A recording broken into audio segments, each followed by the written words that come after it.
Good afternoon. It's Friday. Come on, guys. Don't let Brian Karam show you up. I know that there is more spirit out there. As many of you saw last night, the Senate adopted a budget resolution. This is another important milestone for tax reform and sets the stage for us to pass major tax cuts that will deliver more jobs and higher wages for hardworking Americans all over the country. Many of you have seen today that the First Lady donated the gown she wore to the inaugural balls to the Smithsonian's National Museum of American History. In her speech, she mentioned that leading up to Inauguration Day, everyone was so busy getting ready that the dress's designer ended up only having 2 weeks to work on the First Lady's design and create the dress.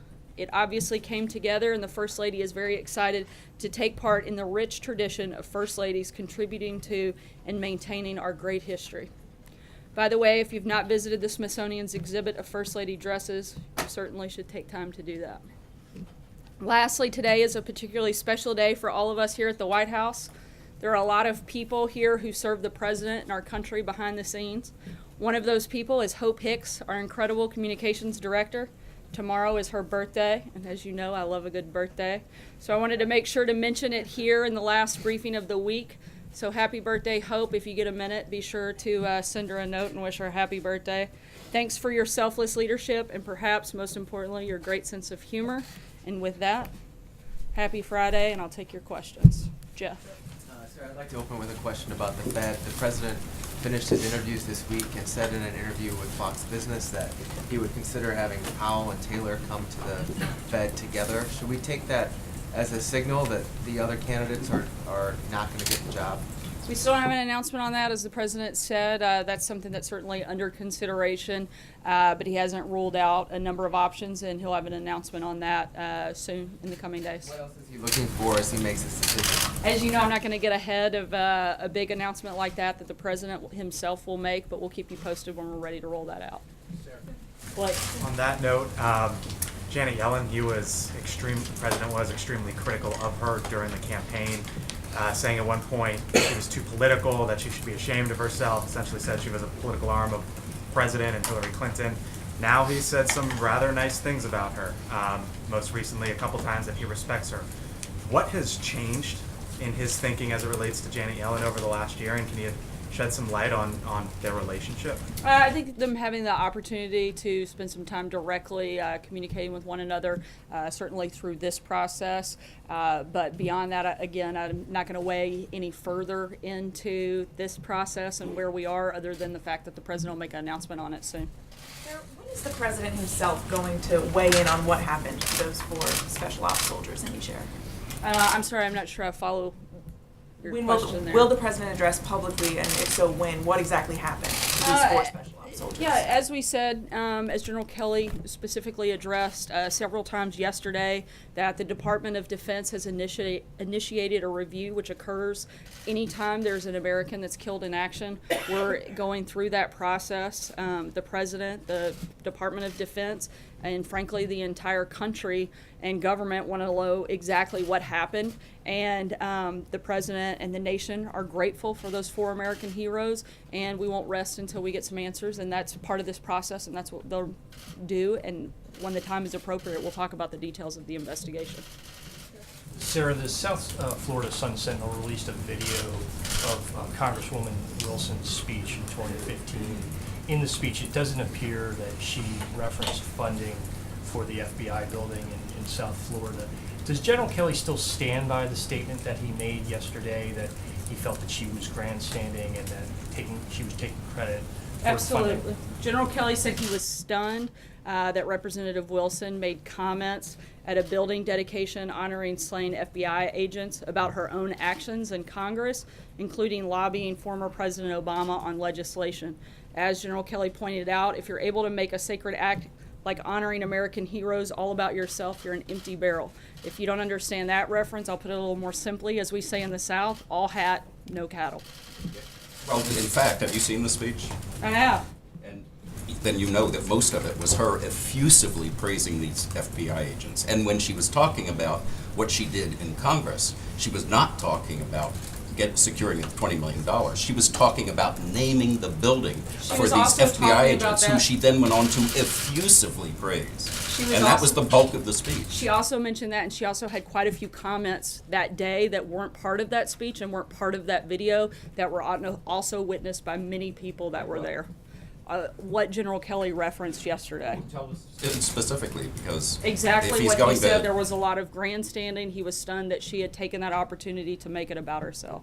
can he come out here and talk to us about this at some point? I so think that he's he can addressed get the that facts pretty straight? thoroughly yesterday. No, he was wrong yesterday in talking about getting the money. The money was If you want to secured go after before General she came Kelly, into that's up Congress. to you. But I think that if you want to get into a debate with a 4-star Marine general, I think that's If he'd come out something here and do highly it, inappropriate. that would be wonderful. Go ahead. Thank you, Sarah. When President Trump spoke at the CIA building in January, in front of the stars of 117 CIA agents who had fallen and been killed in the line of duty, he talked about a number of different things, including a lot about himself. He talked about the fake news attacking him. He talked about the MLK bus and the controversy over that. He talked about the crowd size at the That wasn't inaugural- that wasn't an event set to memorialize those individuals.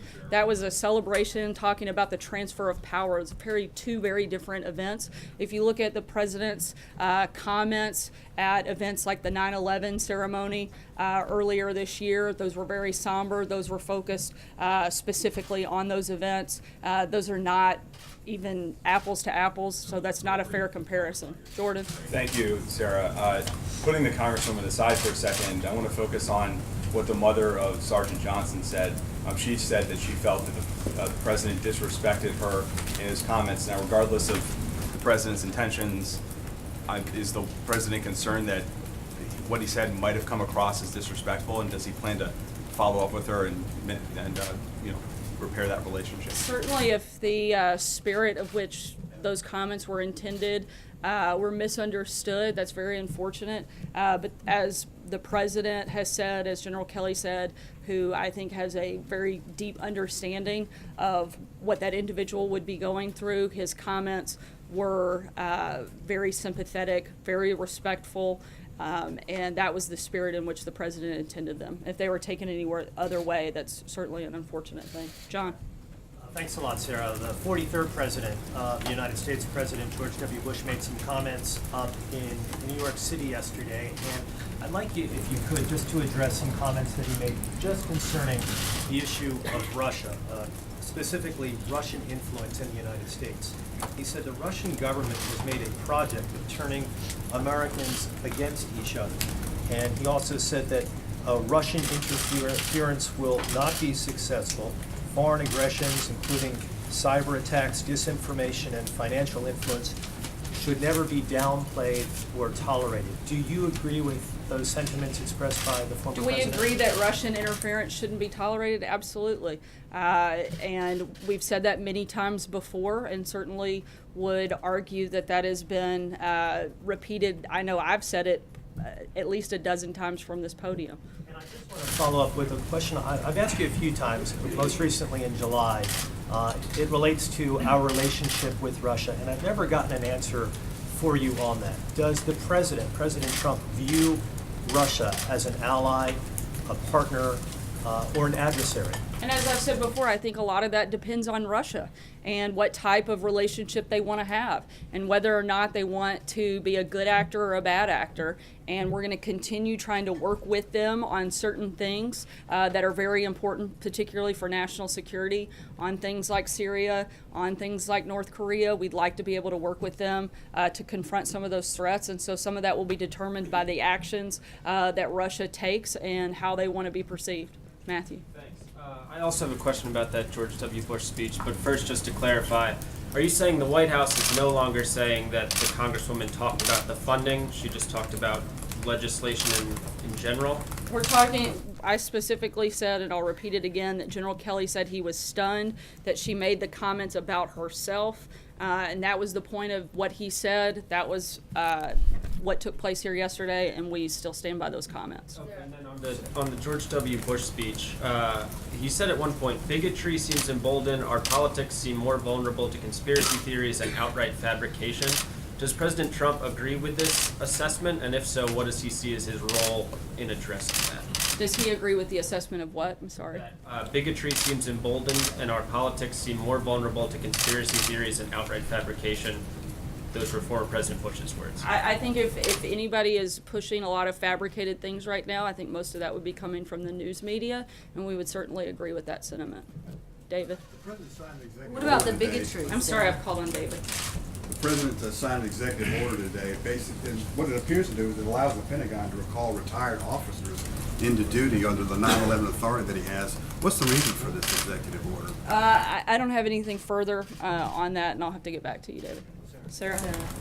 General Kelly was obviously very upset that this has now become a political conversation, the president's call with the widow, and I think more broadly the fallout of the soldiers that were killed in Niger. So why did he feel like it was appropriate to come out here to call a congresswoman an empty barrel rather than calling her privately like he's done with other members of Congress who've been critical of the president? And why did President Trump feel the need to take that even further today and tweet about her? I think that it's real simple. You guys are the ones talking a lot about that story, and he felt it was important to address you and all of America directly.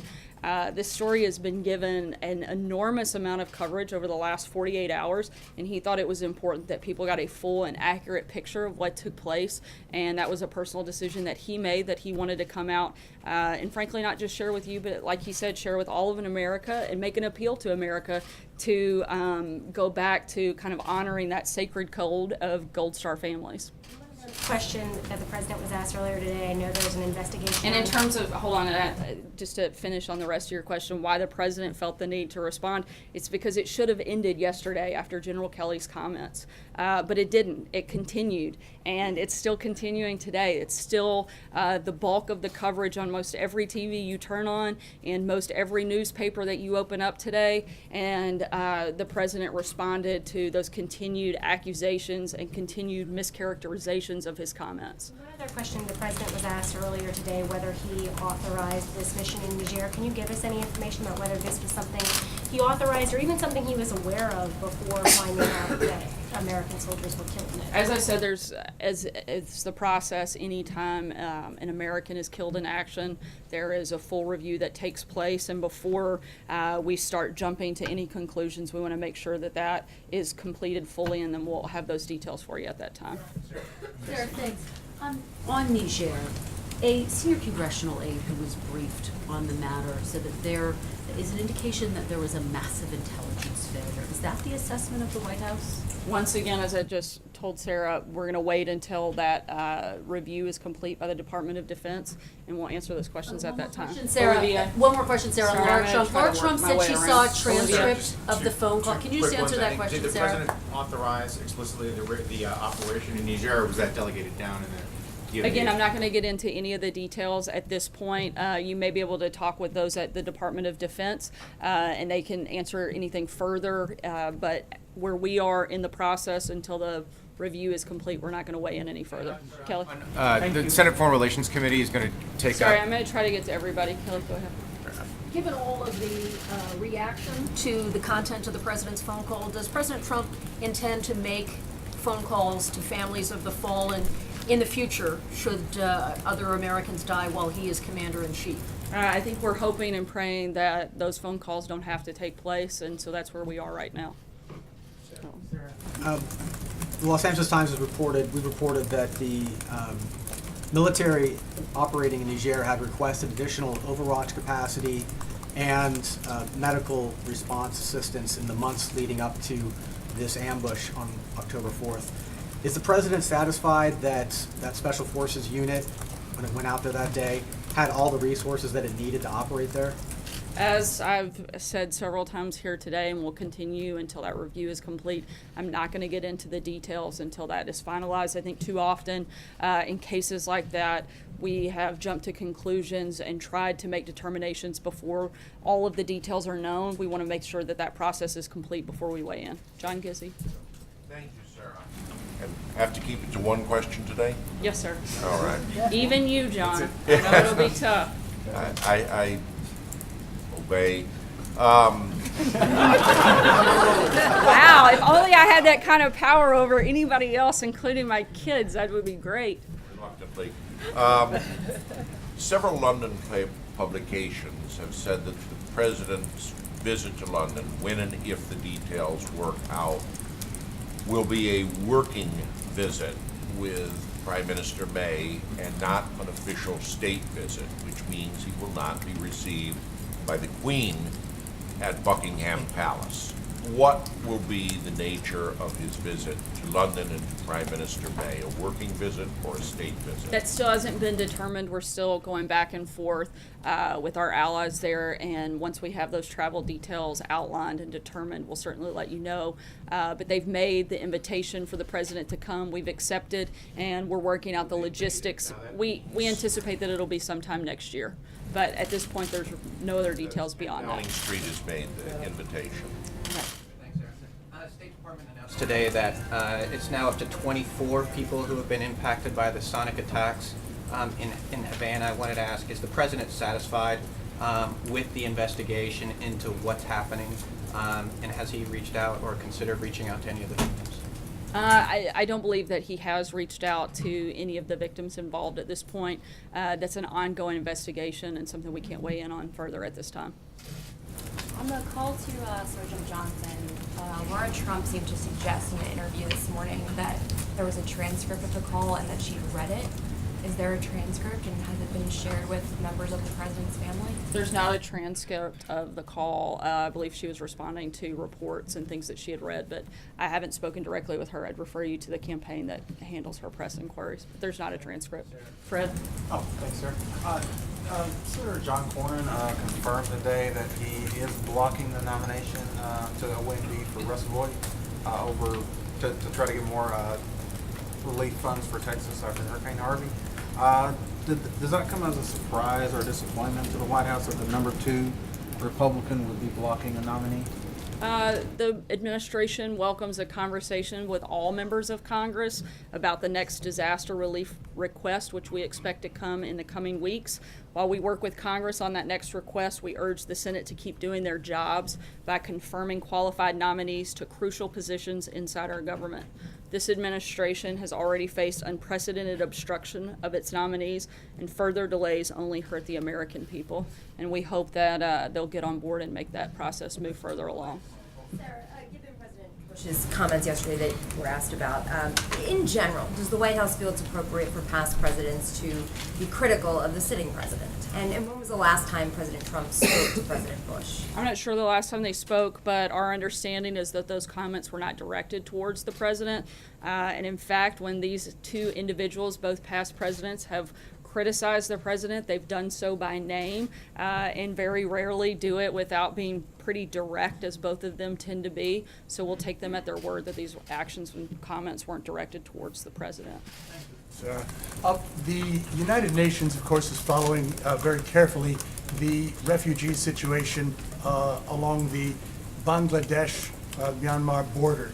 And President Trump today met with the UN Secretary General. Did they speak about the Rohingya refugee situation? Was the president asked for any further help? What was the tenor of their conversation? They had a very productive conversation. We'll have a readout coming with more details about that later this afternoon. And we'll be around the rest of today to answer questions. And with that, happy Friday. Hope you guys have a good weekend. Thanks.